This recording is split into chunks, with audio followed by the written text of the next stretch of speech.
Welcome, online students. Let's start the year off right with mayhem and murder. Okay, so the first story that you're going to read this year is the Cask of the Amontillado. Now, some of you may have already read it. That's fine. You're going to read it again. It's an incredible story. It's a sweet story of revenge. We all love revenge, don't we? Okay, so let's go ahead now and hop into this assignment. You're going to make a copy of the assignment. Now, I've also provided you the audio. So I highly recommend listening to the audio while you are following along in the text and doing your annotations. It's a pretty good You found audio. The guy's voice is sweet, buttery, terrifying. And you can always true. press pause whenever you need to do some annotation. So let's go ahead and look at the instructions. You need to make a list of at least 10, make at least 10 annotations throughout the story. So you're going to pause the story and you're going to write your thoughts there, and you're going to answer the questions at the bottom.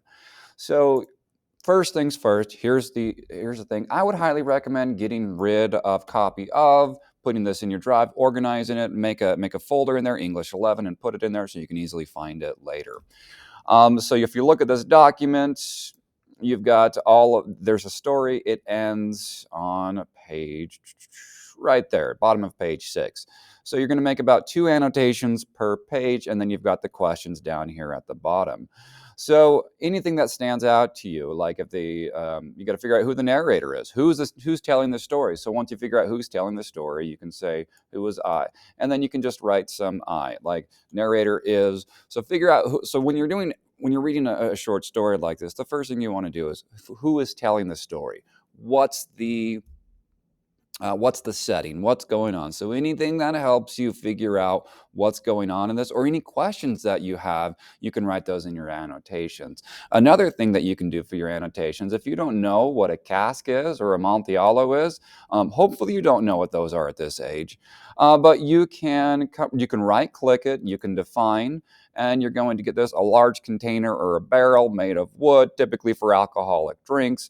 And then Amontillado, it's some sort of sherry, I believe, a dry sherry.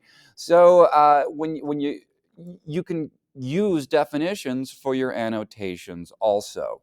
So once you're done, you are going to go down to the bottom and you're going to answer the questions. Now, when you answer the questions, as long as you just put your cursor right here and start typing the answers, I will see them right there, and then you're going to submit them. So this is due on Friday. Happy reading. Have a great week.